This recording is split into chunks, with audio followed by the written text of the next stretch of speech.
This channel does not promote any violent, harmful, or illegal activities. All content provided by this channel is meant for an educational purpose only.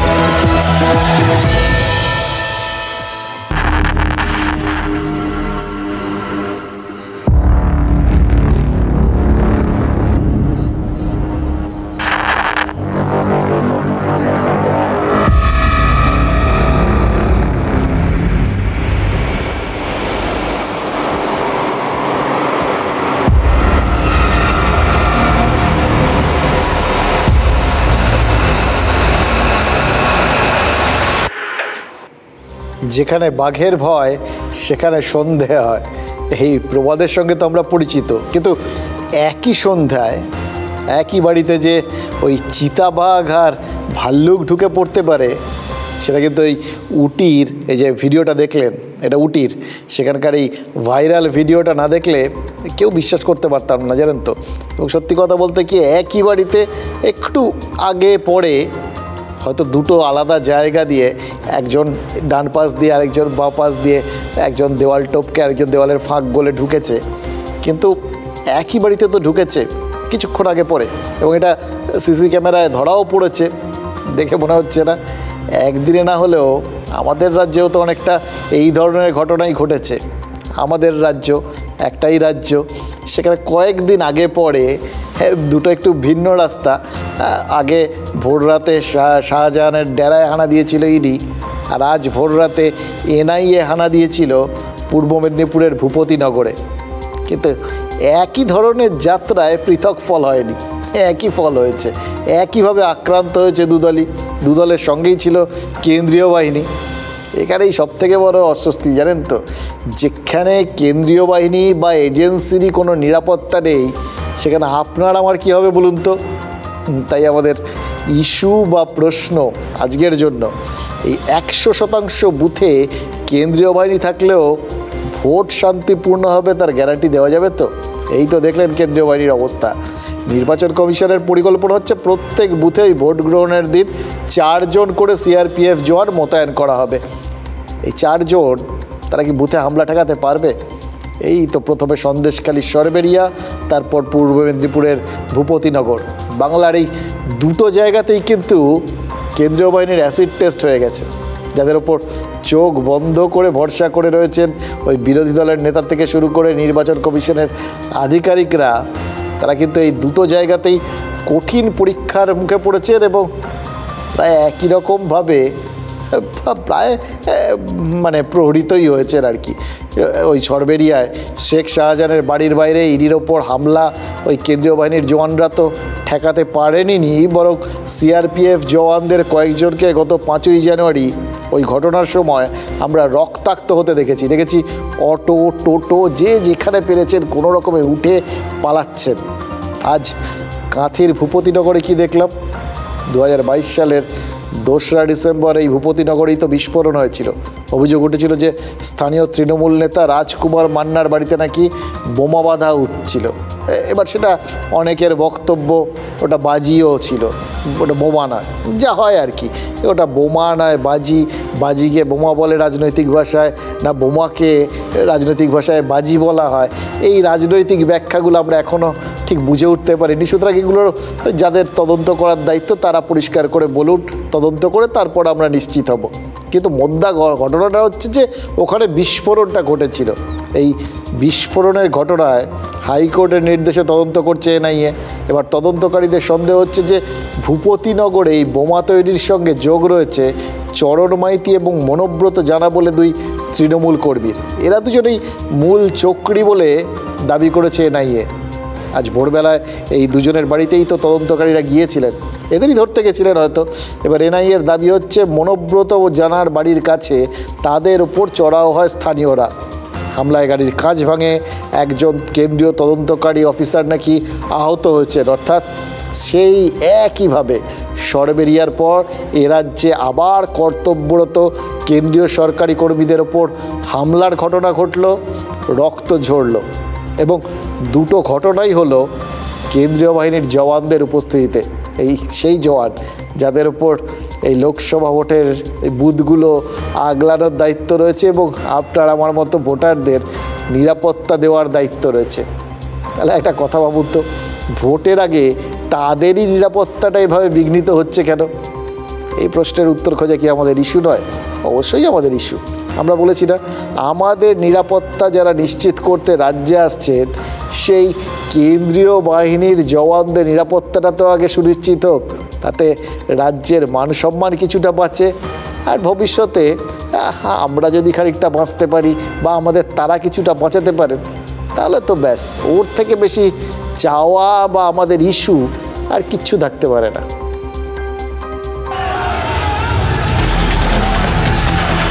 5ই January ration দুর্নীতির তদন্তে শেখ শাহজাহানের খোঁজে গিয়ে সরবেরিয়ায় আক্রান্ত হয় ED. মার খেয়ে ফেরে আধা সেনাও। 6ই জানুয়ারি ঠিক পরের দিন রেশন দুর্নীতির তদন্তে বনগাঁয় শঙ্কর আঢ্যর বাড়িতে গিয়েও আক্রান্ত হয় ইডি।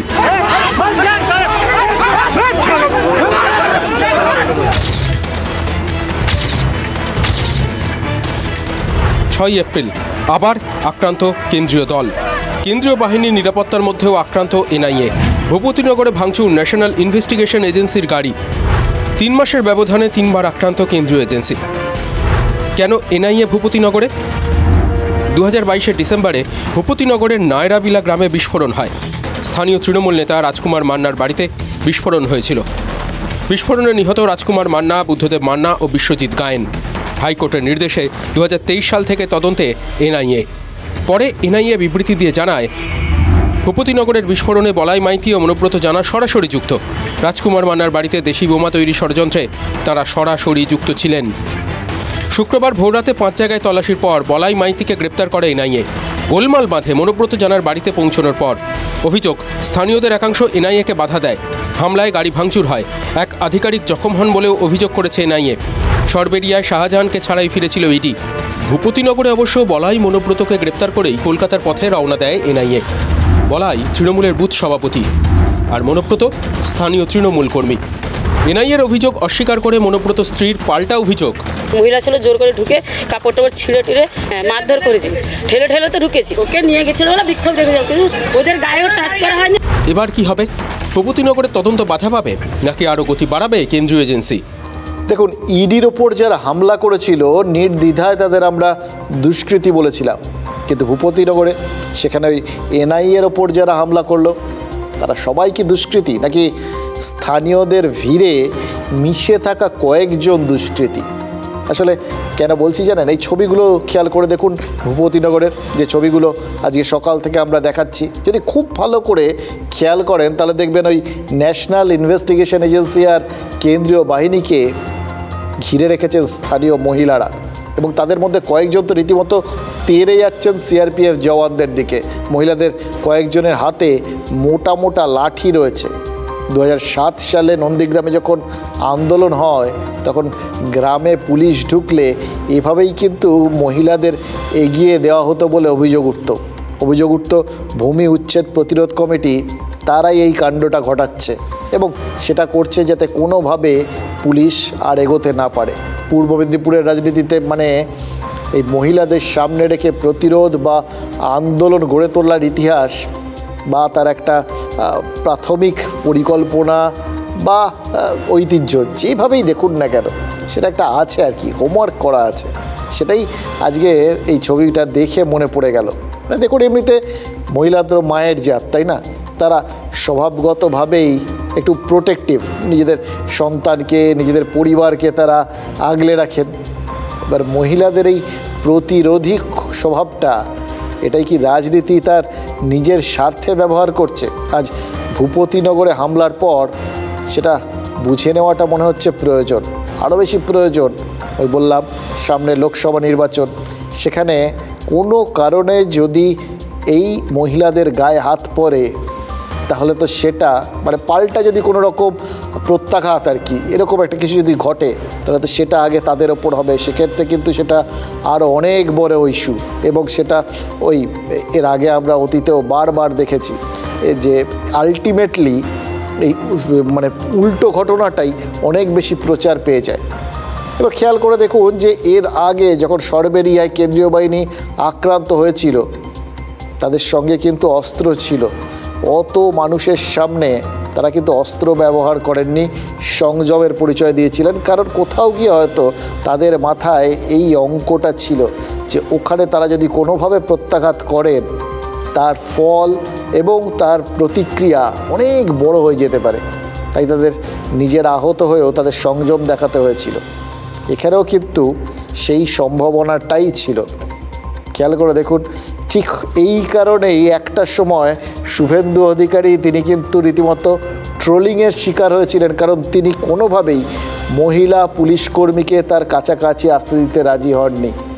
এই এক বিষয়টা বারবার উঠছে, জানেন তো, কারণ রাজনীতি নিজের মতো করে প্রত্যেককে ব্যবহার করে নেয়, যাতে কোনো ক্ষেত্রে সেটাকে আবার উল্টোভাবে ব্যবহারও করা যেতে পারে। এই সরবেরিয়ার মতো ভূপতিনগরে কেন্দ্রীয় এজেন্সির হামলার ঘটনায় যদি কোনো সিবিআই তদন্তের নির্দেশ দেওয়া হয়, বলা তো যায় না। সবই যখন এক যাত্রায় একই রকম ফল হচ্ছে, ফলে পরবর্তী ফলগুলো যদি একই রকম হয়, তাহলে তো বাকি জড়িতদেরও, ওখানে যারা ভিড় করেছিলেন, যারা আক্রমণ করেছেন বলে অভিযোগ, তাদেরও তো গ্রেফতার হওয়ার সম্ভাবনা রয়েছে। এবার হামলায় যদি কোনো মহিলার ভূমিকা থেকে থাকে, অন্তত যাদের ছবিতে দেখা গেছে, তাদের বিরুদ্ধে যদি কোনো তথ্য প্রমাণ ভবিষ্যতে এজেন্সি হাতে পায়, তাহলে কি তাদের ছেড়ে দেওয়া হবে? তাই ভাবছি যে রাজনৈতিক স্বার্থে কি কোনোভাবে এইভাবে বাংলায় মহিলাদের ব্যবহার করা হচ্ছে। বিরোধীরা কিন্তু বলছেন রাজ্যের শাসক দলের নেতারা নাকি নিজেদের বাঁচাতে সিবিআই, ইডি, এনআইএর বিরুদ্ধে বাংলার মহিলাদের উস্কানি দিয়েছে। অর্থাৎ কোথাও গিয়ে অত্যন্ত একটা হীন অভিযোগ, যেটা আমাদের ভাবতে বা বলতে খারাপ লাগে, কিন্তু সেটা আজকে এই রাজনীতির অঙ্কে একটা ইস্যু হয়ে গেছে। চকলেট বোম ফাটালেও অ্যারেস্ট করে রেখে দিচ্ছে। শুনুন ওদের প্ল্যান এ। ইলেকশনে আমাদের যত বুথ এজেন্ট আছে আর ভোট ম্যানেজার আছে, তাদের অ্যারেস্ট করবার ধান্দাবাজির কথা ওরা ওপেনলি মাইকে গদ্দার বলেছে। তারপরে ডুবুর জেলার 9 জনকে অ্যারেস্ট করা হয়েছে। আজকে ভোরবেলায় মধ্যরাতে হঠাৎ পুলিশ নিয়ে ঢুকে, আমাদের পুলিশ নয়, বিজেপির পুলিশ নিয়ে ঢুকে এনআইএর নাম করে। কেন? গদ্দার নাকি জিতবে। জিততেই যদি তুমি পারো, তাহলে তুমি আমার বুথ প্রেসিডেন্টকে অ্যারেস্ট করলে কেন? জবাব চাই গদ্দার। লজ্জা, ছি ছি, ধিক্কার। রাষ্ট্র বিরোধী, সংবিধান বিরোধী কথা বলছেন। এনআইএ এমন একটি সংস্থা, সংবিধান স্বীকৃত একটি সংস্থা, যার কাজ হচ্ছে ভারত মাকে সুরক্ষিত করা। মমতা ব্যানার্জি যে ভাষায় এনআইএকে আক্রমণ করেছেন, ভারতবর্ষের সংবিধান তাকে আক্রমণ করার সামিল বলে আমি মনে করি। মুখ্যমন্ত্রী উস্কানি দিয়ে করাচ্ছে এবং কিছু মানুষকে বিপদে ফেলছে। দেখলেন তো শেখ শাহজাহানের সাথে যারা হামলা করেছিল ইডিকে, শেখ শাহজাহানও জেলে গেল, ইডি তাদেরকেও টানছে। এরপরে ভূপতিনগরে যারা এইসব কাজ করলো, এনআইএর উপরে হামলা করলো, ওই সাধারণ মানুষগুলো বিপদে পড়বে। খেয়াল করে দেখুন, কিছুদিন আগে যখন এই ধরনের ঘটনাগুলো ঘটতো, বা যে সমস্ত ক্ষেত্রে ইডি সিবিআই তো কম দিন হলো না, তারা রাজ্যের বিভিন্ন প্রান্তে হানা দিয়ে বেড়াচ্ছে, অনেকে ধরছেও, তখন শাসক দলের যে ব্যাখ্যাগুলো ছিল আর আজকের যে ব্যাখ্যা, দুটোর মধ্যে অনেক ফারাক রয়েছে। তার কারণ এই যে বদলটা, তার ফারাকের কারণ হচ্ছে ভোট এসেছে। মহিলাদের এই ভোটে একটা বড় রকমের ভূমিকা নেওয়ার সময়ও কি তাহলে চলে এসছে? খেয়াল করে দেখুন, বর্তমানে আমাদের সংসদে লোকসভা রাজ্যসভা মিলিয়ে মহিলা সাংসদ রয়েছেন 28% মতো, কিন্তু নির্বাচন কমিশনের হিসেব বলছে গত 5 বছরে দেশে পুরুষদের তুলনায় মহিলাদের ভোটদানের হার বেশি এবং ভোটারের সংখ্যা সেটাও প্রায় 50-50 এরকম একটা জায়গায় চলে গেছে। প্রায় 50% তারা মহিলা ভোটার। 2019 থেকে এ পর্যন্ত দেশে মহিলা ভোটার বেড়েছে 9.3%, যেখানে পুরুষ ভোটার 6.9% বেড়েছে। অর্থাৎ মহিলা ভোটারের সংখ্যা বাড়ছে। কিছু রাজ্যে ইতিমধ্যেই রাজনৈতিক পালাবদলে মহিলারা একটা বড় ভূমিকা নিয়েছেন। এই দেখুন না, যে 2 জন মুখ্যমন্ত্রী এই মুহূর্তে গ্রেপ্তার, ঝাড়খণ্ডে হেমন্ত সোরেন আর দিল্লিতে অরবিন্দ কেজরিওয়াল। 2 জনের স্ত্রী কিন্তু এই সময়ে নেমে এসে পথে নেমেছেন, বক্তব্য রাখছেন, সভা সমিতিতে যাচ্ছেন, একটা মুখ্য ভূমিকা নিয়ে ফেলেছেন। একটা জনমানসে প্রতিক্রিয়া সৃষ্টি করছেন। এটা কি দেশের নেতা মন্ত্রীরা টের পেয়ে গেছেন? তাই কি এই অর্ধেক আকাশকে কীভাবে নিজেদের অনুকূলে আনা যায় তার নিত্য নতুন কৌশল রচনায় সব দলই এখন তৎপর। কারণ এই বিষয়টা কিন্তু কমপ্লিটলি ভোটের অঙ্ক। ভোটের হিসেবে মহিলারা 50%, এটা একটা ভোট ব্যাংক। এই ভোট ব্যাংকটা কীভাবে নিজের দিকে আনা যাবে, এই হচ্ছে পরিষ্কার অঙ্ক। ইতিমধ্যেই বাংলায় লক্ষ্মীর ভাণ্ডার, কন্যাশ্রী, রূপশ্রীর মতো প্রকল্প চালু হয়েছে। শুধু এখানে না, কর্ণাটকে সেখানে চালু হয়েছে গৃহলক্ষ্মীর মতো মহিলা কেন্দ্রিক প্রকল্প। মানে এই যে মহিলা কেন্দ্রিক ডোল বা খয়রাতি, এটা কিন্তু শাসক দলকে ক্ষমতায় ফিরিয়ে আনার ক্ষেত্রে বড় হাতিয়ার হয়ে উঠতে পারে। এটা এই সমস্ত রাজ্যগুলোতে তো এখন সত্যি বলেই প্রমাণিত হয়েছে। মধ্যপ্রদেশ, রাজস্থান, ছত্তিশগড়, তেলেঙ্গানা, এই সমস্ত জায়গাতেও ভোটের ফলাফলে প্রভাব ফেলেছে এই মহিলা কেন্দ্রিক প্রকল্পগুলো। মধ্যপ্রদেশে শেষ বিধানসভা নির্বাচন খেয়াল করে দেখুন, সেখানে বিজেপিকে জেতাতে ম্যাজিকের মতো কাজ করেছে লাডলি লক্ষ্মী যোজনা, লাডলি বহেনা যোজনার মতো প্রকল্প। দেখা গেছে যেখানেই মহিলারা বেশি ভোট দিয়েছেন, সেখানেই তারা যার দিকে বেশি ভোট দিয়েছেন তাদেরই সরকার গঠনের অনুকূল পরিস্থিতি তৈরি হয়ে গেছে। এবার সেইখানে দাঁড়িয়ে এ রাজ্যে যেখানে মোট ভোটারের প্রায় অর্ধেক মহিলা ভোটার, তাদের ওই যে শুধু যে ওই ডোল বা বিভিন্ন প্রকল্প এই সমস্তর মাধ্যমে তাদের যে সমর্থনটা টানার চেষ্টা হবে এরকমও তো নয়, তার সঙ্গে তো আরও কিছু বিষয় থাকবে এবং কি বিভিন্ন জিনিস। আমি বলছি না যে সেগুলোকে সুনির্দিষ্টভাবে প্ল্যান করে কেউ সেই বিষয়গুলো করবেন, কিন্তু সব দলের মাথায় সেই বিষয়টা কিন্তু রয়েছে। হয়তো কিছু কিছু ঘটনা ঘটে, ঘটনাচক্রেই হয়তো ঘটে, কিন্তু সেটা এই ভোটের ইস্যু তো বটে এবং সেটা এই যে মহিলা মানুষে কোথাও গিয়ে একটা প্রভাব ফেলে, সেটাও তো সত্যি। দেখুন, এই যে ভূপতিনগরে এই যে মহিলাদের এগিয়ে এসে আক্রমণ করার ঘটনা, এই ঘটনায় যদি মানে এই ঘটনাটার মধ্যে যে নন্দীগ্রামের সেই সময়ের প্রতিরোধের ছাপটা রয়েছে, সেখানেও কিছু একটা অঙ্ক হয়তো ছিল। আবার ঠিক একইভাবে কেন্দ্রীয় এজেন্সি তারা বলেছে, কেন্দ্রীয় এজেন্সি এবং কেন্দ্রীয় বাহিনী তারা বলেছে তারা কোনো রকম প্রত্যাঘাত করেনি, তারা মার খেয়েছে, আহত হয়েছে। তার মানে তাদেরও নিশ্চয়ই মনে কোনো রকম একটা অঙ্ক ছিল যে কোনোভাবে প্রত্যাঘাত করলে যদি কোনো মহিলার গায়ে হাত পড়ে যায় তাহলে বিরুদ্ধ প্রচারের সামনে পড়তে হবে তাদের, সেটা অন্য রকম একটা মানে তৈরি করবে এই ভোটের আগে। যদিও মুখ্যমন্ত্রী অভিযোগ করেছেন যে কেন্দ্রীয় বাহিনী নাকি এই স্থানীয় মহিলাদের আক্রমণ করেছিল। এই মুখ্যমন্ত্রী বলেছেন যে যখনই ইডি বা সেন্ট্রাল এজেন্সি আসবে, মহিলাদের বলেছেন বাড়িতে হাতা, খুন্তি, ঝাড়ু, লাঠি যা আছে সেগুলো নিয়ে বাইরে বেরোন আর তাদেরকে আক্রমণ করুন। বড় হয়ে মহিলারা আক্রমণ করেছে, মহিলারা আক্রমণ করেছে, তখন কি দুজনকে ধরা হয়নি? হামলাটা কে করেছে? হামলাটা মেয়েরা করেনি, হামলাটা করেছে এনআইএ। গদ্দার জানে হারবে, তাই লোকের বাড়ি গিয়ে গিয়ে কোথায় একটা চকলেট বোম ফেটেছিল 2022 সালে, আর মধ্যরাতে গিয়ে যদি মহিলার বাড়িতে গিয়ে অত্যাচার করে, গ্রামে ঢুকে গিয়ে অত্যাচার করে, তা মহিলারা কি করবে? শাখা বাঁধা পড়ে বসে থাকবে? তাহলে দেখলেন তো, গোটা ব্যাখ্যাটা আক্রমণ, পাল্টা আক্রমণ পুরোটাই কীরকম করে মহিলা কেন্দ্রিক হয়ে গেছে। যেখানে অগ্নিমিত্রা পাল তিনি অভিযোগ করছেন প্ররোচিত করা হয়েছিল এই মহিলাদের অনেক আগের থেকেই এই ধরনের ঘটনার জন্য, আর যেখানে মুখ্যমন্ত্রী মমতা বন্দ্যোপাধ্যায় বলছেন যে এই মহিলাদের গায়ে হাত দেওয়া হয়েছে, তারাই আক্রান্ত। পুরো বিষয়টায় আসল জায়গাটা যেটা নিয়ে গোটা ঘটনাটা, ওই ভূপতিনগরের বিস্ফোরণ, যেটা মমতা বন্দ্যোপাধ্যায়ের বক্তব্য অনুযায়ী একটা চকলেট বোম ফাটার ঘটনা। যদিও কত বড় সাইজের, কী মাপের চকলেট বোম এবং কী দিয়ে তৈরি আমরা জানি না, কিন্তু সেই সময় এতগুলো মানুষ একটা চকলেট বোম পেটে যদি এরকম কিছু হয়, মারা যায়, তাহলে সেই চকলেট বোমের ক্ষমতা সম্পর্কে তো প্রশ্ন উঠবেই। এবং খেয়াল করে দেখুন, এটাতে ঢুকেছে হচ্ছে এনআইএ যেখানে ঢোকে তার প্রতিক্রিয়া কিন্তু আর অনেক বেশি। ভূপতিনগরের ঘটনা নিয়ে ভূপতিনগর থানায় ফোন করে আজকে কেন্দ্রীয় স্বরাষ্ট্র মন্ত্রকের তরফ থেকে খোঁজ খবর নেওয়া হয়েছে কী ঘটেছিল, কীভাবে আক্রমণটা হলো। ভূপতিনগরের এই ঘটনায় ইতিমধ্যেই মুখ্য সচিবের কাছে রিপোর্ট তলব করেছে জাতীয় নির্বাচন কমিশন। বিজেপির কেন্দ্রীয় নেতৃত্ব ইতিমধ্যে এই ঘটনাকে রাজ্যের স্পন্সর করা হামলা বলে দিয়েছে। কেন্দ্রীয় বিজেপির দাবি, যেভাবে সন্দেশখালীতেই শেখ শাহজাহানকে আড়াল করেছিলেন তৃণমূল নেত্রী, সেভাবেই এই ভূপতিনগরের ঘটনায় হামলার ঘটনাকে কোথাও গিয়ে এটা জাস্টিফাই করার চেষ্টা করছেন মমতা বন্দ্যোপাধ্যায়। কোথাও বোঝাতে চেষ্টা করছেন যে হামলাকারীরা তারা আসলে নিরপরাধ, তাদের ক্লিনচিট দেওয়া হচ্ছে, আসল দোষ ওই এনআইএর। এবার এনআইএর ওপর হামলাকারীদের তৃণমূল বা রাজ্য সরকার আড়াল করছে, এই তত্ত্ব যদি লোকসভা ভোটের আগে সারা দেশে বিজেপি প্রচার করে, তাহলে তার তাৎপর্য কি হতে পারে খেয়াল করেছেন?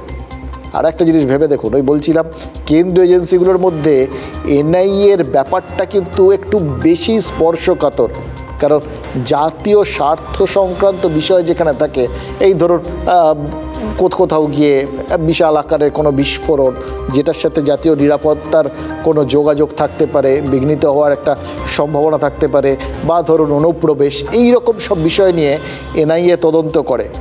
এবার জাতীয় স্বার্থে যে এজেন্সি তদন্ত করছে তাদের গায়ে হাত তোলা মানে তো জাতীয় ভাবাবেগ, জাতীয় স্বার্থে আঘাত করা। সরবেরিয়ায় ইডির ওপর হামলার থেকে যে তদন্ত শুরু হয়েছিল, তারপর তো একের পর এক জিনিস সামনে এসছে, জমি, ভেড়ি দখল, মহিলাদের হেনস্থা, সেখান থেকে মানব পাচার আর মাদক পাচারে অভিযোগটা পৌঁছে গেছে, সেখানেও এনআইএ যেতে পারে এরকম ব্যাপারটা রয়েছে। ভূপতিনগরের তদন্তটা এই বিস্ফোরণ থেকে শুরু হয়ে যেখানেই পৌঁছক, পূর্ব মেদিনীপুরের এনআইএ আক্রান্ত হওয়ার জের কিন্তু লোকসভা ভোটে আসমুদ্র হিমাচলে পৌঁছে যাচ্ছে।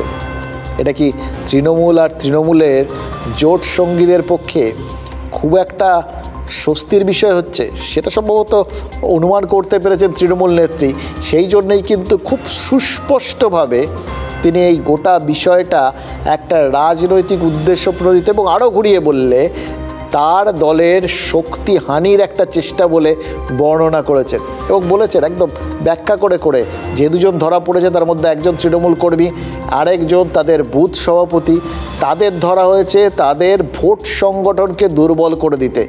অর্থাৎ গোটা বিষয়টাই একটা রাজনৈতিক বিষয়। আসলে এটা যদি কোথাও গিয়ে জাতীয় স্বার্থ বিঘ্নিত হওয়ার মতো বিষয় বলে কোথাও পরিচিতি পেয়ে যায়, তার ধাক্কাটা কিন্তু অনেক বেশি। সেটা তৃণমূল নেত্রী বিচক্ষণ রাজনীতিক, তো তার বুঝতে কিন্তু এতটুকু সমস্যা হয়নি। স্বরাষ্ট্রমন্ত্রক এটাও জেনে নিক, এটাও খবর নেওয়া উচিত, কারণ এটা আমাদের ডেমোক্রেটিক রাইট টু নো।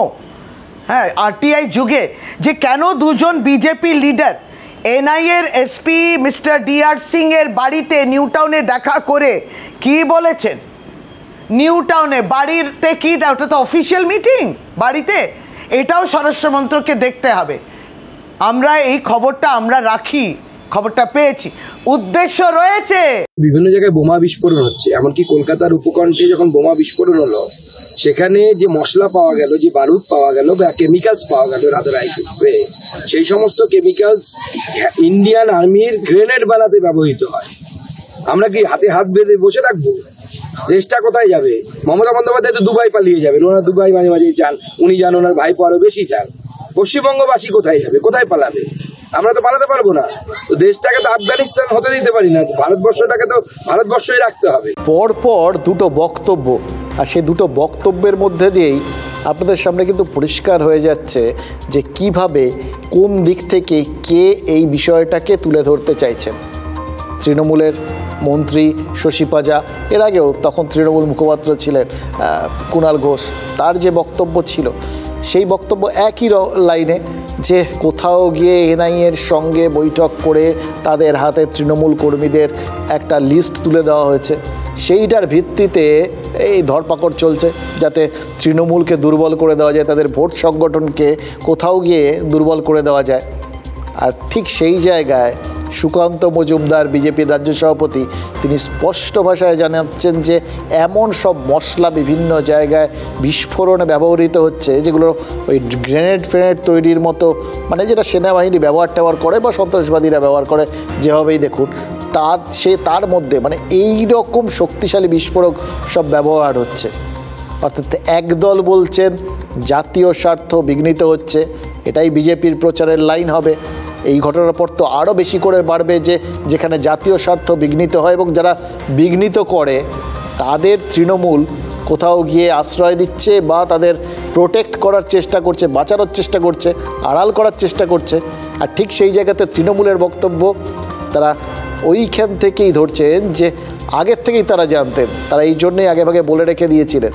কারণ এনআইএ ঢুকবে এটা তো সবাই জানে যে এনআইএ যখন ঢুকছে তখন তো কিছু না কিছু করবে, সেই জায়গাটাই হয়তো তারা এবং এই ধরনের প্রচার হবে সেক্ষেত্রে সেটা বুঝেই তারা এটা কিন্তু তারাও একদম নিজেদের জায়গায় তারা খুব একদম স্পষ্ট ভাষায় বলে যাচ্ছেন যে তাদের নেতাকর্মীদের ধরপাকড় হচ্ছে কমপ্লিটলি সেটা একটা রাজনৈতিক ঘটনা, তাদের ভোটের সময় বিপাকে ফেলে দেওয়ার জন্য।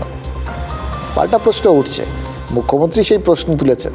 মমতা বন্দ্যোপাধ্যায় বলেছেন কেন মাঝরাতে পুলিশকে না জানিয়ে গ্রামে ঢুকেছিল এনআইএ আর কেন্দ্রীয় বাহিনী। তৃণমূল নেত্রীর মনে হচ্ছে যে ভোটের আগে তৃণমূল স্তরের নেতা কর্মীদের গ্রেফতারের যে নির্দেশটা কেন্দ্রীয় এজেন্সি দিয়েছে, তিনি এইভাবেই ব্যাপারটা ব্যাখ্যা করছেন, যেটা শশীবাজা বলছিলেন সেটাই মুখ্যমন্ত্রীরও বক্তব্য, বা মুখ্যমন্ত্রী বা তৃণমূলের যাবতীয় নেতানেত্রী সবাই ওই এখন এই এক লাইনে এই পুরো ব্যাপারটাকে তুলে ধরছেন। যারা বুথে বসেন, ভোটে খাটাখাটনি করেন, তাদের গ্রেফতার করে বিজেপি নাকি মাঠ ফাঁকা করতে চাইছে। তাহলে এতে একসঙ্গে দুটো বিষয় বলে দেওয়া গেল। ওই যেটা বললাম, ভোটের আগে সমস্ত ইস্যু থেকে নজর যেখানে ভূপতিনগরের দিকে ঘুরে গেছে সেটাকে আসলে ভোটের কথা মাথায় রেখে সেটাকে রাজনৈতিক ঘটনা বানিয়ে দেওয়া গেল। এবং দ্বিতীয়ত ওই পুরনো অভিযোগটা যে কেন্দ্রীয় এজেন্সি আসলে কেন্দ্রীয় সরকারের তথা বিজেপির কথায় সমস্ত কাজকর্ম করে উদ্দেশ্য প্রণোদিতভাবে, সেই পুরনো অভিযোগটায় শান দিয়ে দেওয়া গেল। ঠিক যেরকমভাবে এটাও তো ঘটনা যে সন্দেশখালির ঘটনার পর চাকরি দুর্নীতি, রেশন দুর্নীতি, পুরসভায় দুর্নীতির অভিযোগ এগুলো ক্রমশ আড়ালে চলে গেছিল, কিন্তু প্রাথমিকভাবে ওই সন্দেশখালির ঘটনায় যেখানে ইডি ওপর হামলা হয়েছে এইটাকে সামনে রেখে লোকজন বা সবাই আলোচনা করছিল, ওই বাকি অভিযোগগুলোকে ভুলে গেছিল। কিন্তু তারপর একটার পর একটা অভিযোগ বেরিয়ে এসেছিল ওই সন্দেশখালির থেকে, এবং এমন একটা অভিযোগ যে অভিযোগগুলো দীর্ঘদিন ধরে দানা পাকছিল এবং সেইগুলোর দিকে পুলিশ প্রশাসন নজর দেয়নি, এবং যার ফলে সাধারণ মানুষের মনের মধ্যে জমে থাকা অভিযোগের পাহাড় তৈরি হয়েছিল, সেটা সামনে এসেছিল। এবার একইভাবে এখন এই হামলার ঘটনার পেছনে তো ওই তার পরবর্তী ক্ষেত্রে যা যা হচ্ছে সেই অভিযোগগুলো বোঝাই যাচ্ছে পেছনে চলে যাবে। দুটো বিষয়কে ধরে টানাটানি চলবে। এক দল বলবে যে ওই দেশদ্রোহী বা দেশবিরোধী কার্যকলাপে মদত দেওয়া হচ্ছে, আরেক দল বলবে যে না আসলে উদ্দেশ্য প্রণোদিতভাবে এইভাবে ভোটের বাজারে কাউকে দুর্বল করে দেওয়ার চেষ্টা করা হচ্ছে মাঠ ফাঁকা করার জন্য। কিন্তু এই দুটো ন্যারেটিভের মাঝখান থেকে এরপর আবার ওই সন্দেশখালির মতোই আবার বড় কিছু বেরিয়ে আসবে না তো? জানিয়ে গেছিল ওরা কেন পুলিশকে না জানিয়ে যাচ্ছে, নিয়ম হচ্ছে পুলিশকে লোকাল পুলিশকে জানিয়ে যাওয়া। তো মধ্যরাতে যদি গ্রামের লোক দেখে হঠাৎ করে কিছু লোক আসছে, তারা কি করে বুঝবে? এগুলো সম্পূর্ণ আক্রমণ হচ্ছে মুখ্যমন্ত্রী মমতা ব্যানার্জির নির্দেশে। পশ্চিমবঙ্গের যারা পুলিশের কর্তা ব্যক্তি আছে তাদের প্রশ্রয়ে পরিকল্পিতভাবে হামলা, যাতে আর কিছু বাইরে বার না হয়। 100% পুলিশের মদতে, 200% পুলিশের মদতে। সারাদিন পুলিশ কোথায় বিরোধীদেরকে ফাঁসাতে হবে, কোথায় চমকাতে হবে, কোথাও অ্যারেস্ট করতে হবে, কোথাও তাদের এগেইনস্টে কাজ করতে হবে, এইসব করে যাচ্ছে। পুলিশ জানিয়েছে যে তারা যখন রিকুইজিশন পেয়েছে তার অনেক আগে এই ধরনের ঘটনা ঘটে গেছে। অর্থাৎ এটা প্রমাণিত সত্য যে বিজেপির অঙ্গুলি হেলনে পরিকল্পিতভাবে বিশৃঙ্খলা করার জন্য সেন্ট্রাল এজেন্সি এই ধরনের কাজগুলো করছে। মুখ্যমন্ত্রী যেমন রাজ্য পুলিশকে ব্যবহার করেন, বিজেপিও সেরকম এই ধরনের এজেন্সিগুলোকে ব্যবহার করছে। দেখুন, এই সন্দেশখালির ঘটনাতেও তখন অভিযোগটা উঠেছিল যে পুলিশকে না জানিয়ে এই পুরো ঘটনাটা করা হয়েছিল, তার ফলে এইরকম গণ্ডগোল হয়েছে। এবার এক্ষেত্রেও তো এই ভূপতিনগরেও একই বক্তব্য শুনতে পাচ্ছেন।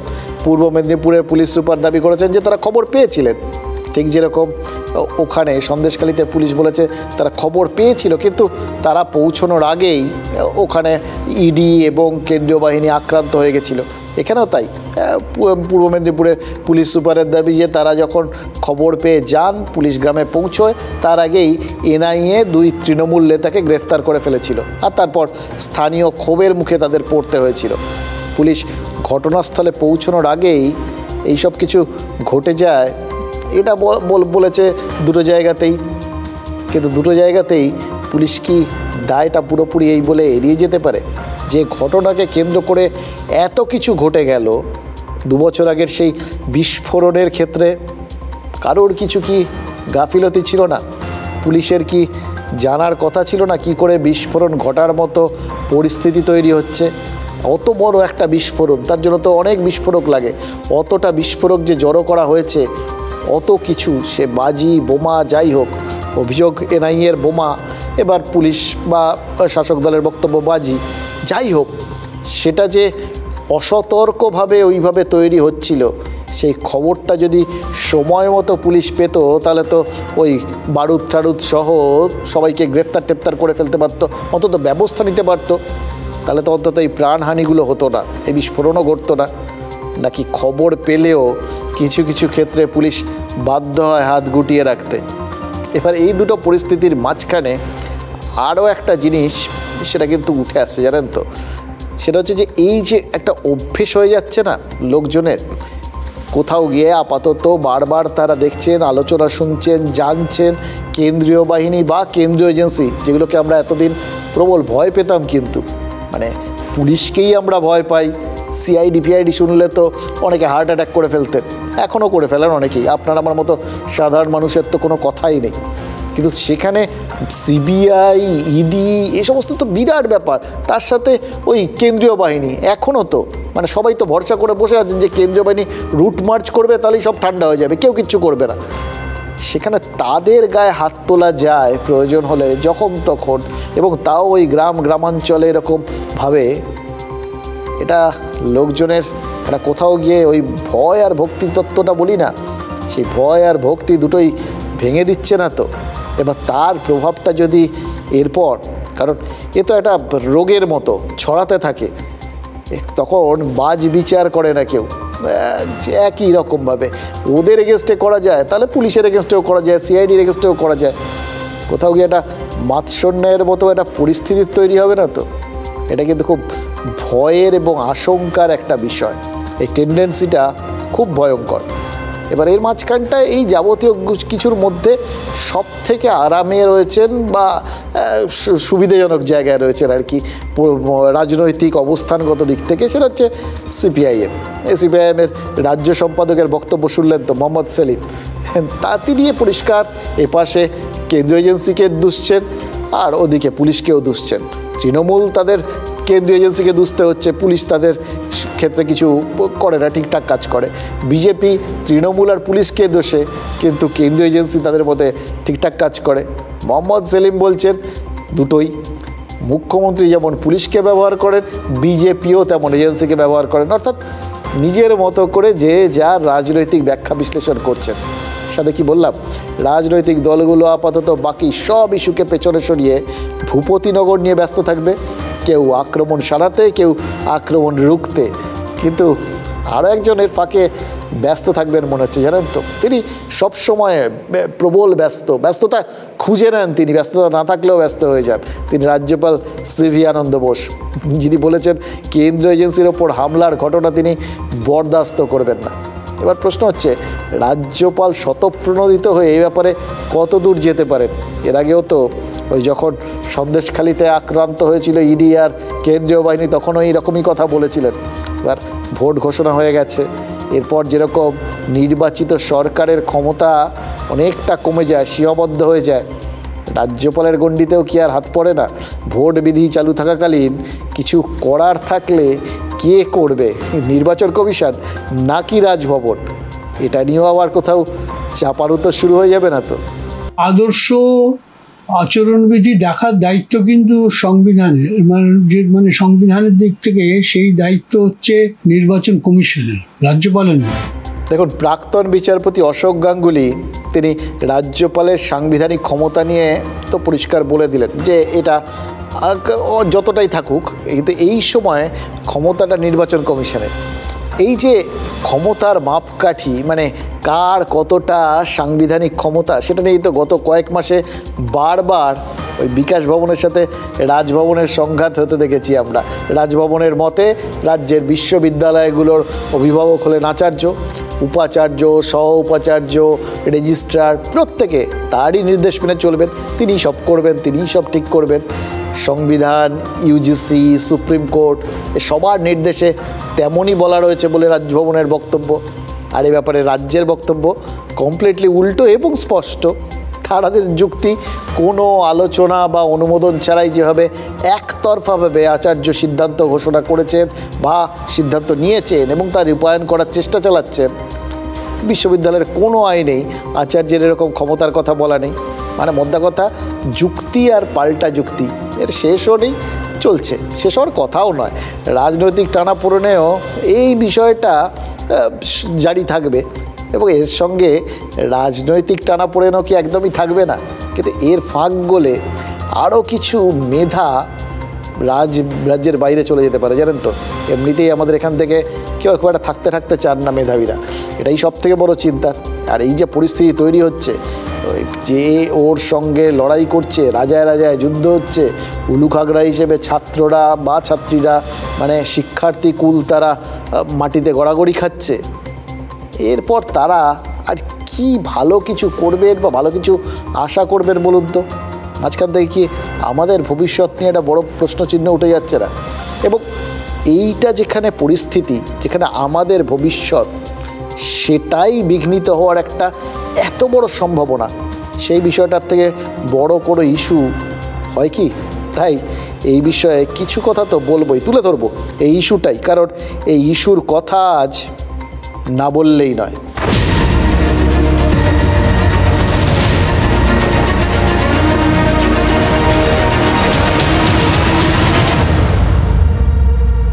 ভূপতিনগরের বিস্ফোরণ কবে হয়েছিল? 2022 সালে। আজ এই 2024-এ দাঁড়িয়েও তার রেশটা আমরা টের পাচ্ছি। ভোররাতে যা ঘটলো তাতে আরও কয়েক মাস, আরও কয়েক বছরের রেস থাকবে, আমাদের পরে আলোচনা করতে হবে, আমি নিশ্চিত। কিন্তু ওই 2022-এর একটা টুইট এবার দেখাবো, যা নিয়ে টুইট, তার রেশটাও তো এখনও রয়েছে, জোরদার রেশ। 15ই জানুয়ারি তৎকালীন রাজ্যপাল জগদীপ ধনকর টুইট করেছিলেন, লিখেছিলেন 25টি বিশ্ববিদ্যালয়ের উপাচার্য নিয়োগই বেআইনিভাবে হয়েছে। রাজ্যে পুরো এই যাবতীয় উপাচার্য নিয়োগ 25টা বিশ্ববিদ্যালয় বেআইনি। রাজ্যপাল অর্থাৎ আচার্যের অনুমতি ছাড়াই একতরফাভাবে রাজ্য সরকার উপাচার্যের নিয়োগ করেছে বলে অভিযোগ তুলেছিলেন ধনকর। পাল্টা টুইটে তখন শিক্ষামন্ত্রী ব্রাত্য বসু লিখেছিলেন, কোট আনকোট, মনোনীত আচার্যকে এখনও বলবো তৃতীয়বার ওই নির্বাচিত সরকারের সঙ্গে সহযোগিতা করুন। যুদ্ধংদে এই মনোভাব রেখে নিজের অভিপ্রায় শিক্ষা দপ্তরের ওপর চাপাবেন না। মানে তখন গোটা বিষয়টা রাজ্য কিছু করেছিল, রাজ্যপাল তার বিরুদ্ধে ছিল, কিন্তু মোদ্দা ঘটনা তো রাজ্য বনাম রাজ্যপাল সংঘাত, রাজভবন বনাম বিকাশ ভবন, ইস্যু সেই একই, উপাচার্য নিয়োগ। কবেকার টুইট বললাম? 15ই জানুয়ারি 2022। বাংলার সে সময়কার রাজ্যপাল এতদিনে উপরাষ্ট্রপতি হয়ে গেছেন, টুইটারের নাম পর্যন্ত বদলে এক্স হয়ে গেছে, কিন্তু উপাচার্য নিয়োগের ইস্যুটা এখনও এক্স মানে পাস্ট হয়ে যায়নি, দিব্যি প্রেজেন্ট হয়ে বেঁচে আছে। প্রেজেন্ট পারফেক্ট কন্টিনিউয়াস টেন্স, চলছে তো চলছে। জগদীপ ধনকর যাওয়ার পর রাজ্যে এসেছিলেন সিভি আনন্দ বোস, শুরুতে রাজ্যের সাথে বেশ উষ্ণ সম্পর্ক, ব্যাস তারপর যথারীতি উষ্ণতাটা গরমাগরম বাকযুদ্ধে পরিণত, আর বিভিন্ন চিঠিপত্র চালাচালি। ধনকর অভিযোগ তুলেছিলেন রাজ্য তার সাথে কথা না বলেই উপাচার্যদের দ্বিতীয়বার নিয়োগপত্র দিয়েছে। আনন্দ বোস আবার পুরো উল্টো রাস্তায় হেঁটেছেন। মোদ্দা কথা, রাজ্যকে সেই সুযোগই দেননি, নিজেই একের পর এক বিশ্ববিদ্যালয়ে অস্থায়ী উপাচার্য বসিয়ে দিয়েছেন। এবার তা নিয়ে রাজ্য সুপ্রিম কোর্ট অবধি দৌড়েছে। গত মাসের মাঝামাঝি এই সমস্যা সমাধানে খোদ অ্যাটর্নি জেনারেল রাজ্যে এসেছিলেন। রাজভবন, শিক্ষামন্ত্রী, রাজ্যের এজি, অস্থায়ী উপাচার্য সবার সাথে বৈঠক করেন, কিন্তু সমাধান সূত্র নামক বিষয়টা আজও খুঁজে পাওয়া যায়নি। সমাধান সূত্র মানে তো ওই বিশ্ববিদ্যালয়গুলোতে স্থায়ী উপাচার্য নিয়োগ। ভাবুন, গোটা রাজ্যের শিক্ষা ব্যবস্থা চলছে উচ্চশিক্ষা স্থায়ী উপাচার্য ছাড়া। কেন এতদিনেও এই বিষয়টা করা গেল না? কেন একটা সমাধান সূত্র বার করা গেল না? এটা কতদিন চলবে বলুন তো? ইয়ার কি হচ্ছে? যে যার খুশি মতো এগুলো তারা চালিয়ে যাচ্ছেন। কেউ এই ছাত্রছাত্রীগুলোর কথা ভাবছেন না। নিজেদের ইগোটা সব থেকে বড়। সবাই তো মেধাবী, সবাই তো দায়িত্বজ্ঞান সম্পূর্ণ, সবারই নিজস্ব ক্ষমতা আছে। একটু বিচার বিবেচনা আলোচনার মাধ্যমে এটা সমাধান কি করা যেত না? নাকি সদিচ্ছার অভাব রয়েছে সব পক্ষেরই? আজ রাজ্যপাল তথা আচার্য সিভি আনন্দ বোস আমাদের বলেছেন যে মুখ্যমন্ত্রীর সঙ্গে তার সুসম্পর্ক রয়েছে। কফি খেতে খেতে তারা উপাচার্য নিয়োগ নিয়ে আলোচনা করেছেন, সমাধান বের করার পথে নাকি এগিয়েও গেছিলেন। আর তারপরেই নাকি শিক্ষামন্ত্রী ব্রাত্য বসু এমন সব স্টান্স নেন, এমন সব পদক্ষেপ নিয়েছেন, সব বিগড়ে গেছে। বক্তব্যের যা নির্যাস, তাতে তো বলতে হয় রাজ্য বনাম রাজ্যপাল নয়, বর্তমানে এই যাবতীয় টানাপোড়েনের একটাই শিরোনাম হওয়া উচিত, বোস ভার্সেস বসু। আমরা শুধু ভাবছি যে রাজ্যপাল আর শিক্ষামন্ত্রীর এই যে প্রেস্টিজ ফাইট, এতে রাজ্যের শিক্ষার প্রেস্টিজটা শেষ পর্যন্ত থাকবে তো? আমাদের ইস্যু কিন্তু খুব সহজ সরল, রাজনীতির বাইরে এই শিক্ষাটাকে রাখুন প্লিজ।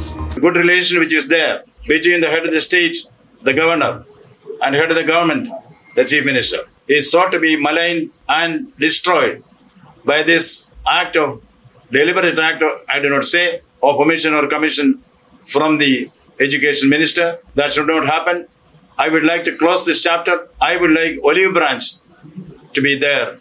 রাজ্যপালের শেষ লাইনটায় রয়েছে অলিভ ব্রাঞ্চ, জলপাইয়ের ডাল।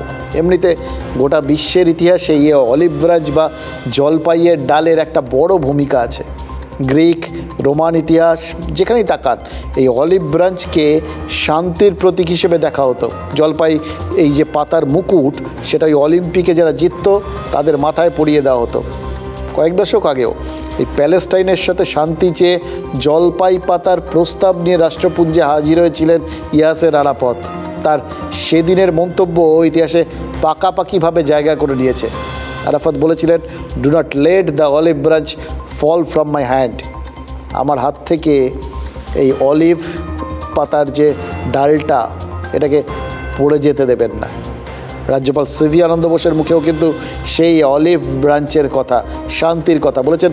চ্যাপ্টার ক্লোজ করতে চেয়েছিলেন, তাহলে হলো না কেন?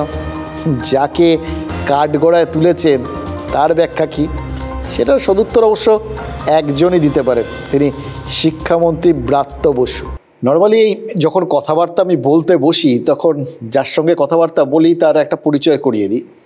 তা এতদিন ধরে আপনার সাথে যদি পরিচয় করাতে হতো, তাহলে বলতে হতো শিক্ষামন্ত্রী ব্রাত্য বসুর সঙ্গে আজকে কথাবার্তা বলবো। আজকে মনে হচ্ছে যে অপসারণের সুপারিশ লব্ধ শিক্ষামন্ত্রী ব্রাত্য বসুর সাথে কথা বলতে হবে। এটা বেশ অন্যরকম একটা মুড। তার না, অন্যরকম মুড মানে লোকের মুড কিন্তু বিরক্ত হয়। মানে 3 দিন ধরে যে ঘাতক রাজ্যপাল শুনতে শুনতে ক্লান্ত। অপসারণের কথাটা বললাম আর কি। আর এই ভোটের বাজারে সত্যি কথা বলতে কি, বোস এবং বসু এই জুটি যে পরিমাণ লাইমলাইট কেড়ে নিয়েছেন, মানে এই প্রার্থী হোক, মুখ্যমন্ত্রী হোক, প্রধানমন্ত্রী হোক, সবার বাজারে। আপনার তো ওই অন্য রাজ্যপালের সুপারিশ লাগবে না, অন্য কারোরই মনে হতে পারে যে আপনাকে সরিয়ে দেওয়া দরকার। মমতা বন্দ্যোপাধ্যায়ের মনে হলো এত লাইমলাইট, আমাদের সব লাইমলাইট চলে যাচ্ছে।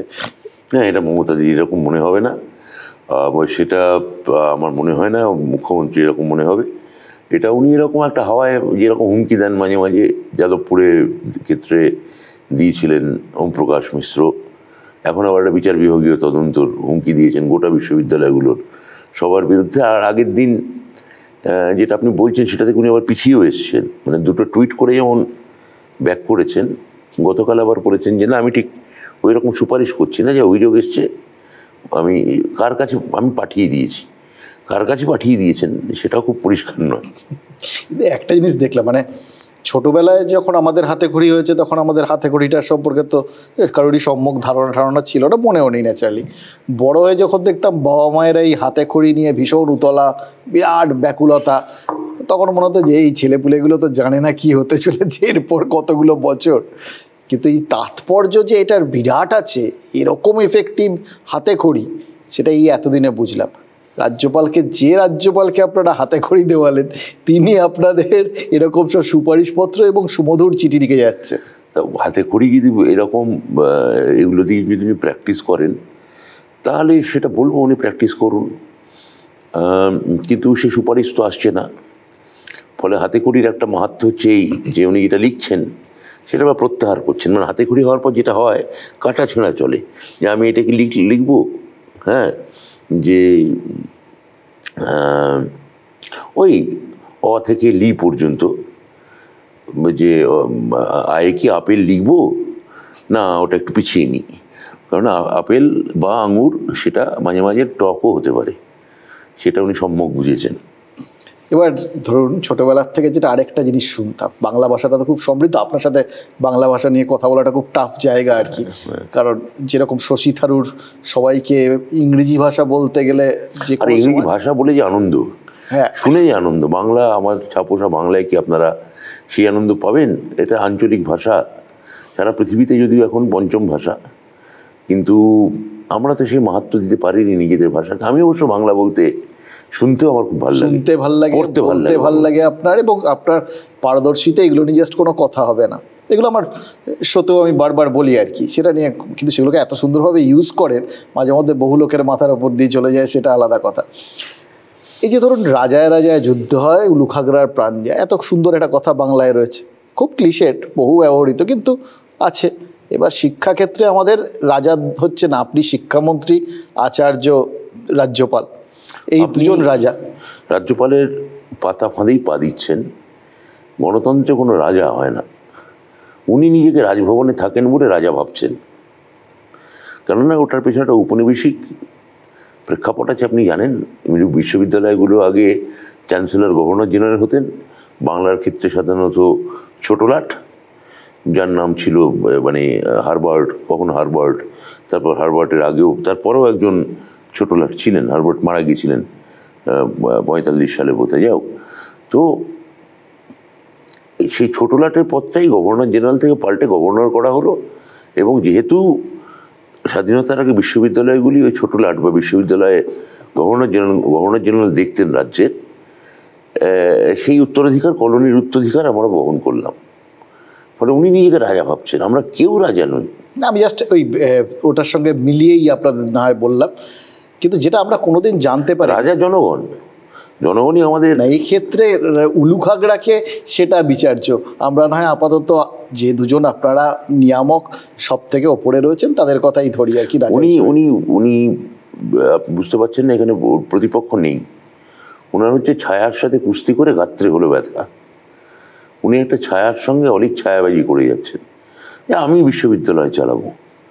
এবং আপনি দেখুন কালকে আপনাদের যে গণমাধ্যমে যে উনি নানা রকম সাক্ষাৎকার দিয়েছেন, ওনার তো মাথার উপরে মাননীয় রাষ্ট্রপতির ছবি থাকাও কথা, মাননীয় প্রধানমন্ত্রীর ছবি নিয়ে উনি কথা বলেছেন। প্রধানমন্ত্রী, তিনি অবশ্যই প্রধানমন্ত্রী, সম্মানীয়, কিন্তু তিনি তো এবার ক্যান্ডিডেট। নির্বাচনী বিধি ভঙ্গ করা, নির্বাচনী বিধির অপপ্রয়োগ, এগুলো কে করছেন? তো এই যে ছায়াবাজি করে যাচ্ছেন উনি, ছায়ার সঙ্গে কুস্তি করে, আসলে উনি চাইছেন যে আমি বিশ্ববিদ্যালয়গুলো নিয়ন্ত্রণ করব। আমি বলছি যে আপনি এবং শিক্ষা দপ্তর একত্রে যৌথভাবে করব। উনি সেই যৌথতায় কোনো বিশ্বাসী নন। কিন্তু এই লড়াইটার ফলে যে ছাত্রছাত্রীদের অবস্থাটা, মানে আমি বললাম না যে রাজা রাজায় যুদ্ধ হয়, উলুখাগড়ার প্রাণ যায়, এটা আমরা জানি, কিন্তু যখন উলুখাগড়ার প্রাণ যায় রাজাদের কি মনে হয় সেটা আমরা কখনো শুনতে পাইনি। তো এই যে ছাত্রছাত্রীদের দুরবস্থা, তাদের ভোগান্তি, তাদের আশঙ্কা, এগুলো তো হচ্ছে, আপনিও সেটা জানেন, মানবেন। আপনার কি মনে হয় এই অবস্থাটা দেখে, যে আপনাদের লড়াই, এই ছাত্রছাত্রীরা এরকম? আমাদের কোনো লড়াই নয়, এটা একটা অভূতপূর্ব ঘটনা আমাদের রাজ্যে ঘটেছে, যদিও কেরালেও ঘটেছে, তামিলনাড়ুতে ঘটেছে। গুজরাতে ঘটার সময় মাননীয় প্রধানমন্ত্রী যখন মুখ্যমন্ত্রী ছিলেন তখন তিনি আইন করে এমনকি উপাচার্যদের অ্যাপয়েন্টমেন্ট সেটাও চ্যান্সেলরের হাতে নেই গুজরাটে, ওদের রাজ্যের নিজস্ব ল করে নিয়েছেন ওরা। হ্যাঁ, তো সেই প্রভিশনও আছে। তো আমাদের এখানেও আমরা ওরকম একটা প্রভিশন দিয়েছিলাম যে আমাদের চ্যান্সেলর মাননীয় মুখ্যমন্ত্রী বিধানসভা থেকে পাশ করানো বিল, সেই বিল উনি 9 মাস হয়ে গেল ফেলে রেখেছেন, 1 বছর হতে যাচ্ছে। কেন ফেলে রেখেছেন কেউ জানে না। যদি উনি মনে করেন সই করবো না, নাই সই করতে পারেন, ফেরত পাঠান, সেটাও ফেরত পাঠাচ্ছেন না। তো ওনার একটা কায়েমি স্বার্থ এবং তার মধ্যে রাজনৈতিকভাবে বিজেপির স্বার্থ থাক বা না থাক, ওনার একটা মানে আমি শেষ কথা, আমি প্রধান, আমি আনন্দ, আমি বোস, এই ধরনের একটা মানে মনোভাব দেখা যাচ্ছে, যেটা দেখে মানে ছাত্রছাত্রীরা সত্যিই তাদের ছাত্রছাত্রীদের খারাপ লাগছে। এবং তারা বিভিন্ন বিশ্ববিদ্যালয়ে আপনি যদি গতকালও দেখেন তারা রাজ্যপালকে ধিক্কার জানিয়েছেন এবং বিধ আচরণের জন্য। এই গোটা পরিস্থিতির জন্য উনি বলেছেন আপনি দায়ী, একমাত্র ভিলেন হচ্ছে আপনি। মুখ্যমন্ত্রীর সাথেও খুব ভালো সম্পর্ক ছিল, আপনার জন্যই সেই সম্পর্কটা পুরো 12টা। মুখ্যমন্ত্রীর সঙ্গে ওনার সম্পর্ক উনি ভাবছেন ভালো ছিল, উনি মানে যবে ভালো সত্যি ভালো ছিল, যবে থেকে উনি মুখ্যমন্ত্রী চ্যান্সেলর এই বিল সই করলেন না। 5 জন সার্চ কমিটি, ওনার প্রস্তাব 5 জনের সার্চ কমিটি হোক, সেটা অর্ডিন্যান্সে ওনার সই করা, তারপর যখন বিলে সই করছেন না, তা আমি মুখ্যমন্ত্রীকে সঙ্গে ওনার সম্পর্ক খারাপ করার পক্ষে আমি অত্যন্ত নগণ্য চুনোপুটি। উনি নিজেই যথেষ্ট কারুর সঙ্গে সম্পর্ক খারাপ করার ক্ষেত্রে, এবং উনি মুখ্যমন্ত্রী আমার সঙ্গে যেমন পেরেছেন, মুখ্যমন্ত্রীর সঙ্গে সম্পর্ক নষ্ট করতে খুব সাকসেসফুলি পেরেছেন। এখানে কাউকে তৃতীয় কোনো অনুঘটক, তৃতীয় কোনো ওই নিউটনের ল বাইরে থেকে বল প্রযুক্ত না করলে স্থির বস্তু চিরকাল স্থির থাকে, গতিশীল বস্তু একই। হ্যাঁ, তো এখানে উনি স্থির, উনিই গতিশীল, উনি উপনিষদ, উনি ভুয়া, এইরকম অবস্থায় দাঁড়িয়েছে। মানে আমি প্রধান, আমি শেষ কথা। তো এইটার একটা খুব অদ্ভুত মানে একগুঁয়েমি, এক ধরনের এই একগুঁয়েমির অবসান হোক আমরা চাইছি। আশা করি মহামান্য সুপ্রিম কোর্ট একটা রায় দেবেন। যদি এরকম রায় দেন যে না, সংবিধানের যাই থাক না কেন, আমরা মনে করছি যে রাজ্যপালই মানে চ্যান্সেলরই সব সিদ্ধান্ত নেবেন, জানিয়ে দিন। তখন আমরা আশা করব যে এটাও নিশ্চয়ই চ্যান্সেলর দায়িত্ব নেবেন যে 10টা কি 12টা ইউনিভার্সিটি থেকে 31টা ইউনিভার্সিটি করেছেন মুখ্যমন্ত্রী, পরিকাঠামো তৈরি করেছেন, ল্যাব তৈরি করেছেন, অধ্যাপকদের চাকরি দিয়েছেন, নন টিচিংদের চাকরি দিয়েছেন, সরকার দিয়েছে। তাহলে ওদের বেতনের দায়িত্ব নিশ্চয়ই এবার থেকে চ্যান্সেলরই নেবেন। বেতনের দায়িত্ব নেবেন না, গ্রান্টের দায়িত্ব নেবেন না, বাইরে থেকে কোনো সিএসআর আনার তার কোনো দায়িত্ব নেবেন না। খালি বলছেন আমি ভিসি ঠিক করব। কার দিকে তাকিয়ে উনি এটা করতে চাইছেন, কার প্ররোচনায় করতে চাইছেন, কেন করতে চাইছেন, এটা এখন অনেকেই জানে। কিন্তু আমি আশা করব যে এখন যে ওনার শুভবুদ্ধির উদয় হবে এবং উনি নিশ্চয়ই, আমরা কোর্টের দিকে যেমন তাকিয়ে থাকবো, আমরা চাইবো যে কোর্টের বাইরেও এর ফয়সালা এখনো হয়ে যেতে পারে। আপনি অনেকগুলো ইঙ্গিতপূর্ণ কথাবার্তা বলেছেন এবং অতীতেও বলেছেন, তার মধ্যে একটা হচ্ছে যে ওই রাজ বৃন্দাবন, না না, এইসব বৃন্দাবন টিন্দাবন কোনো মানে ওগুলো সব মজা রূপক, এবং আমি ওটা করতেই পারি। রাজ্যপালও মজা করে এই ক্যাম্পাসের মধ্যে সন্দেশখালি, ক্যানিবালিজম, অনেক কিছু বলেছে। এগুলো তো খুব মানে এটার মধ্যে কোনো রূপক নেই, স্পষ্ট অভিযোগ। উনি যদি অধ্যাপকদের মনে করেন যে অধ্যাপকরা ক্যাম্পাসে সন্দেশখালি ঘটাচ্ছে, এই ধরনের কথা যদি উনি বলে থাকেন, ক্যানিবালিজম মানে নরখাদক ঘুরে বেড়াচ্ছে ইউনিভার্সিটিতে, এ তো প্রায় মনে হচ্ছে যে মানে উনি রবিনসন ক্রুশো, উনি নরখাদকের দ্বীপে এসে আবির্ভূত হয়েছেন। উনি কোথায় নরখাদক দেখলেন? তাহলে কি উনি নিরামিষাশী হয়ে মাংসাশীদের আক্রমণ করতে চেয়েছেন, যেটা বিজেপির একটা ঘোষিত এজেন্ডা, যে কেউ নিরামিষ খেতেই পারেন, আমি কোনো আপত্তি জানাবো না। কারো মনে হতে পারে যে ফুলকপি বা দোকলা খেয়ে জীবন কাটাবে, পনির খেয়ে জীবন কাটাবে, আমি কোনো আপত্তি করবো না। কারণ 3টে জিনিসের মধ্যে 1-2 জিনিস নিরামিষ তো আমি নিজে খুব ভালোবাসি। কিন্তু আপনি তো আমার মাছ ভাত খাওয়ার অধিকার কেড়ে নিতে পারেন না। আমি যদি মাছ ভাত খাই, আপনি যদি তার জন্য নরখাদক বা ক্যানিবালিজম বলেন বা সন্দেশখালী বলেন, তাই সেটা খুব বিপজ্জনক। অধ্যাপকদের, সমস্ত বিশ্ববিদ্যালয় অধ্যাপকদের প্রতিবাদ করা উচিত। দেখুন, ওই বলে না ঘোড়ার মুখের খবর অন্য কারোর মুখে শুনতে হবে না।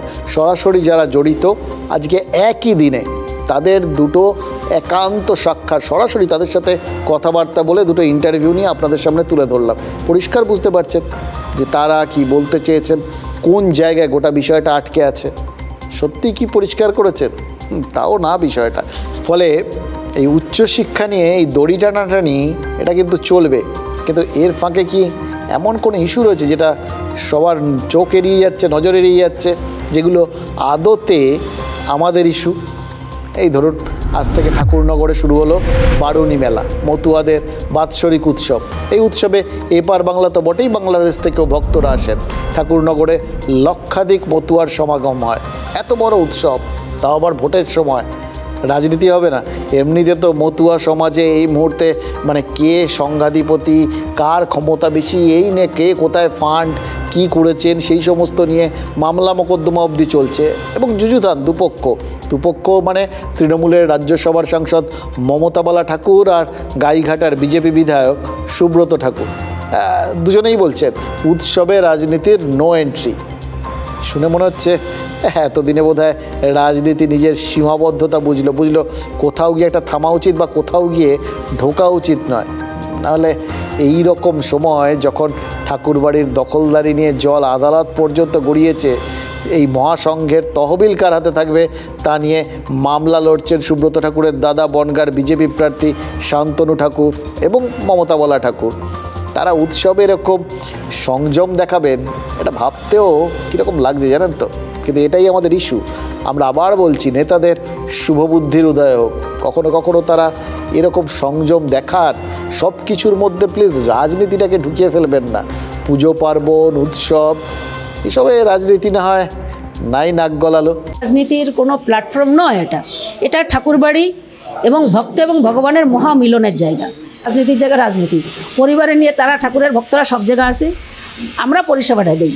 পরিবারের মতন যারা ভক্তরা আসবে, যার যেখানে ভালো লাগবে সেখানে যাবে। আমরা রাজনৈতিকভাবে তাদের সাথে কোনো রকম কথা বা কোনো কিছু আমরা কখনো বলি না। তাদের সাথে যাই হয় সেটা হচ্ছে এই ধর্মীয় আলোচনা।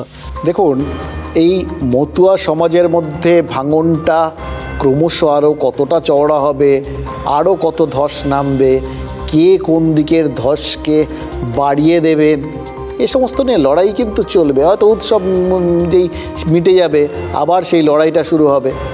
কিন্তু ভোট, উৎসব এসবের জন্য বেশ কিছু জিনিস থেমে থাকে না। যে জিনিসগুলো ভয়ের এবং যে জিনিসগুলো প্রতি মুহূর্তে হয়তো কারোর নজর এড়িয়ে যায় বলে অনেক মানুষের বড় বিপদ তৈরি হয়। এই ধরুন না, বলাগড়ের 30 কিলোমিটারের বেশি এলাকা ভাঙনের কবলে পড়ে গেছে, নিয়মিত ভাঙন চলছে।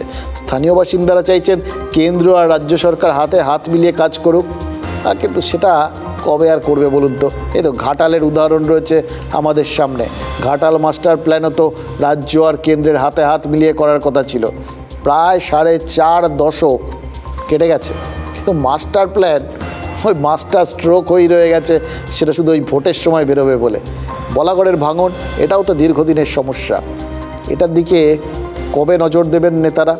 মানে এইগুলো তো আপনার আমার ইস্যু। এই ইস্যুতে নেতাদের নজর না পড়লে এই ভাঙন সমস্যাও তো ঘাটালের দুর্দশার মতো দীর্ঘস্থায়ী হবে।